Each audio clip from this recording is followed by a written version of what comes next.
صحابہ سے کہا کہ یہ زخم دیکھ رہے ہیں آپ؟ کہتی ہیں کہ میں عمر میں بڑی تھی، پیارے محمد چھوٹے تھے۔ ایک مرتبہ میری اماں حلیمہ نے مجھے کہا کہ بیٹی شیما جاؤ اپنے بھائی محمد کو بہر کھلا لاؤ۔ میں نے گود اٹھایا، بہر آ گئی۔ ان دنوں حضور کے دانت نکل رہے تھے۔ جب یہ واقعہ پیش آیا، میں کھلانے کے لیے اماں نے کہا تو حضور کے دانت نکل رہے تھے۔ میں نے پیار سے انگلی منہ میں ڈالی، حضور کے دانت نکل رہے تھے، آپ نے میری انگلی کو چبا دیا اور وہ زخم کا نشان ہے۔ محبوب نے جب یہ زخم دیکھا نعرہ تکبیر، نعرہ رسالت، آنکھوں سے آنسو بہ گئے۔ وہ پرانا وقت یاد آ گیا، دودھ کی بہن کی محبت یاد آ گئی۔ حضور صلی اللہ علیہ وسلم صحابہ نے جب دیکھا کہ محبوب کی آنکھوں سے آنسو بہ رہے ہیں، صحابہ بھی روئے اور صحابہ سے حکم دیا، فرمایا صحابہ یہ شیما میری دودھ کی بہن ہے، ردائی بہن ہے، اسے جوڑا بھی دو، اونٹ پر بٹھاؤ، سامان بھی دو، یہ آزاد ہے، جہاں یہ چاہتی ہیں وہاں چھوڑ کر آؤ۔ بی بی باہر نکلی، پھر واپس ہو کر عرض کرتی ہیں پیارے محمد صلی اللہ علیہ وسلم آپ نے میرے ساتھ یہ حسن سلوک کر دیا، مجھے آزاد کر دیا، مگر یہ 13 میری سہیلیاں بھی ہیں، یہ کیا کہیں گی کہ میں تو چھوٹا ہی ہوں اور وہ گرفتار ہیں؟ حضور فرماتے صحابہ یہ ساری کی ساری آزاد ہیں، یہ نسبت ہے ردائی بہن کے پیار کی، یہ ساری آزاد ہیں، جہاں جہاں ان کے گھر ہیں چھوڑ کر آؤ، لباس دو، جوڑے دو۔ تو دوسرا حق جو ہے دودھ پلانے کا ہے، ماں کا حق، ماں پر لازم ہے کہ اولاد کو دودھ پلائے۔ تیسرا حق جو میرے ماں باپ پر ہے، مجھے حق پہنچتا ہے کہ میں ان سے مطالبہ کروں، وہ انصاف کا ہے۔ اولاد کے اندر انصاف کا مسئلہ ہے اور یہ بڑا اہم ترین مسئلہ ہے۔ اس سے ہم بہت سے لوگ جہنم میں جائیں گے۔ جب انصاف نہیں کر پاتے تو سیدھا حضور صلی اللہ علیہ وبارک وسلم نے تیسری انسان، ہم ایک غلطی کرتے ہیں، بچیوں کی بیٹیوں کی شادی کر دی ہے، میں نے بیٹی کا خرچ کر دیا، 2-4 لاکھ روپے خرچ ہو گیا، جہیز ہو گیا، زیور ہو گیا، کھانے ہو گئے، 10 لاکھ خرچ ہو گیا، مگر میری مربع زمین ہے، میری اس زمین کے مالک جو ہے وہ میرے بیٹے ہی ہیں، وہ میرے بیٹے ہیں، بیٹی نہیں بنتی، بڑا زبردست نقص ہے، خرابی ہے۔ اب وہ ماں باپ بہن بھائی سارے اس میں پریشان ہیں کہ وہ بیٹوں کا حق ہے، ایک کوتاہی ہم سے، یہ عام ذمہ داروں سے، عام والدین سے یہ کوتاہیاں ہو رہی ہیں جو جہنم کے ایندھن کا سبب ہیں۔ عدل ہے، عدل کی ایک صورت یہ بھی ہے کہ میں ایک بچہ میرے ساتھ بڑا حسن سلوک کرتا ہے اور ایک بچہ میرا نالائق ہے، لائق بچے کو میں زمین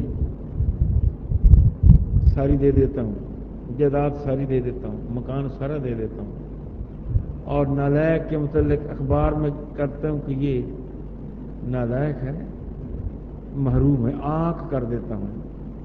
عام اخبارات میں یہ ایک بات نکلتی رہتی ہے کہ فلاں بندے نے اپنے بیٹے کو آنکھ کیا، اس لیے کہ وہ ماں باپ کا گستاخ ہے، اور وہ کہتا ہے صاحب میری زمین کا مالک نہیں، میرے مکان کا مالک نہیں، میری جائیداد کا مالک نہیں۔ یہ صورت بھی ناانصافی کی ہے. یہ بھی ایک ناانصافی کی صورت ہے جو ہم والدین سے غلطیاں ہوتی رہتی ہیں. میرا نالائق بچہ، گستاخ بچہ قیامت کے دن جہنم کا ایندھن تو بنے گا، اس میں کوئی شک نہیں. ماں کا گستاخ، باپ کا گستاخ جہنم کا ایندھن بنے گا، مگر میں اسے اپنی جائیداد سے محروم نہیں کر سکتا. یہ میں نہیں کہہ سکتا کہ میری زمین اسے نہ دی جائے. اگر کسی نے عدالت میں فیصلہ کیا نہ دی جائے تو غلط کیا ہے. شرعی طور پر اسلامی نقطہ نگاہ سے وہ میری زمین کا اپنے بھائیوں کے برابر حقدار ہے. کیوں؟ میرا کہنا یہ میرا اسے عہد کرنا اسے محرومی کا سبب کیوں نہیں بن سکتا؟ اس لیے کہ میری جائیداد کا وارث اسے اللہ نے بنایا ہے. اسے اسلام نے، قرآن نے اس کا حصہ مقرر کر دیا ہے کہ باپ کے مرنے کے بعد بیٹوں میں ایسے تقسیم ہوگی. تو یہ بھی ایک ایسی کوتاہی ہے جو ہم سے عموماً ہوتی رہتی ہے. آنکھ کر دیا، نافرمان کر دیا، وہ گناہگار ہے، دوزخی ہے بیٹا، نالائق ہے بیٹا، مجرم ہے بیٹا، مگر جائیداد سے محروم نہیں ہوگا. تیسرا پہلو اس کا عدل کا ہے. اور پھر چوتھا حق یہ بھی ہے اولاد کا کہ ماں باپ اس سے پیار کریں، وہ پیار لے، ماں کا پیار لے، باپ کا پیار لے. اگر والدین ماں اولاد سے پیار نہیں کرتے، سختی کرتے ہیں، سختی ہی سختی ہے، تو وہ بھی اس کا حق ادا نہیں ہوگا. حضور صلی اللہ علیہ وبارک وسلم امام حسن علیہ السلام کو گود میں لیے بیٹھے ہیں اور آپ پیشانی چوم رہے ہیں، ماتھا چوم رہے ہیں، سینے لگا رہے ہیں. ایک یہودی آیا، اس نے دیکھا کہ حضور حسن سے بے حد پیار کر رہے ہیں، چوم رہے ہیں، تو کہنے لگا محمد میرے کو 8 بچے ہیں، میں نے تو کبھی ایسا نہیں کیا.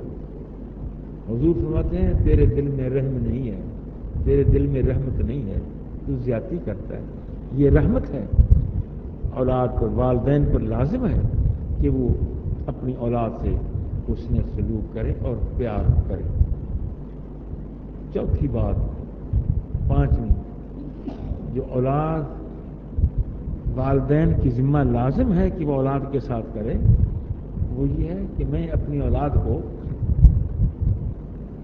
حلال رزق کھلاؤں، حرام سے بچاؤں، خود حرام سے بچوں، اولاد کو حرام سے بچاؤں، اور اولاد کی پرورش ہو تو رزق حلال سے ہو. حضور صلی اللہ علیہ وسلم فرماتے ہیں وہ جسم جو حلال رزق سے پروان چڑھا وہ جہنم میں نہیں جائے گا. جہنم اس پر حرام کر دی گئی ہے، اور وہ رزق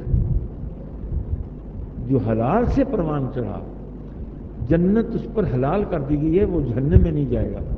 اور حرام رزق والا جہنم میں جائے گا، جہنم کی خوراک بنے گا. وہ جسم جہنم کی خوراک ہوگا جو حرام سے پروان چڑھا ہے، اور وہ جسم جو حلال سے پروان چڑھا ہے وہ جہنم میں نہیں جائے گا، وہ جنت کا مالک بنے گا.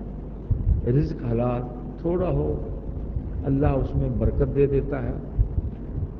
ہم آج کل کچھ پریشان ہیں، مہنگائی سے پریشان ہیں، رزق کی قلت سے پریشان ہیں، نوکریاں نہیں ملتی پریشان ہیں، BA MA AA پھر رہے ہیں درخواست لیے، نوکریوں کی تلاش میں در بدر دھکے کھا رہے ہیں، نہیں ملتی، تنخواہیں تھوڑی ہیں جی، گزر اوقات نہیں ہوتا. آئے دن لوگ دعاؤں کے متعلق کہتے ہیں، شکایتیں کرتے ہیں.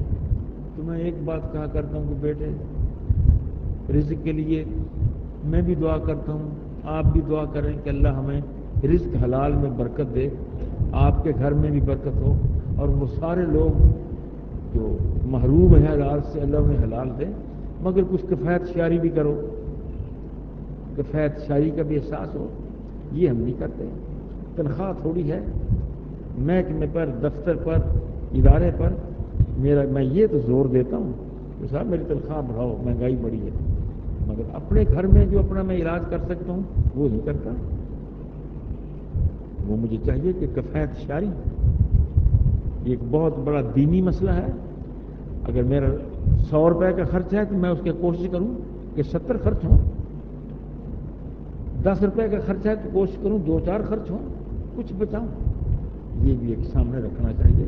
رزق حلال سے، پرورش والدین کی ذمہ لازم ہے کہ حلال رزق سے اپنی اولاد کی پرورش کی جائے. چھٹی بات، میرے ذمہ باپ کی حیثیت سے یہ ضروری ہے کہ میں اولاد کی تعلیم کا خیال کروں، انہیں پڑھاؤں تاکہ پڑھ کر وہ دین کو سمجھیں اور دنیا بھی انہیں سمجھائے. دنیا بری شے نہیں ہے کہ ساری دنیا بری ہے نہیں. ربنا آتنا فی الدنیا حسنہ، اے اللہ ہمیں دنیا میں بھی اچھائی ہے، دنیا اچھی بھی ہے. جلیل القدر اولیاء گزرے ہیں جو لاکھوں کروڑوں کے مالک تھے. انبیاء علیہ السلام دنیا پر، سلیمان علیہ السلام کے پاس ساری دنیا کا قبضہ ہے، برا نہیں ہے. ایوب علیہ السلام کے ساتھ ساری دنیا کا قبضہ ہے، دولت بے تحاشا ہے، ہزاروں ریوڑ ہیں بکریوں کے، جانور ہیں، اونٹ ہیں، گائے ہیں، کھیت ہیں، باغات ہیں. وہ دنیا جس سے دین کا حق ادا ہوتا رہے وہ دنیا بھی دین ہے. اگر میرے پاس 10 لاکھ روپیہ ہے اور 10 لاکھ سے میں دین کے حق ادا کرتا ہوں، زکوٰۃ ادا کرتا ہوں، غریبوں کا حق ادا کرتا ہوں، وہ میرے لیے دنیا بھی دین ہے. اگر دنیا تھوڑی ہے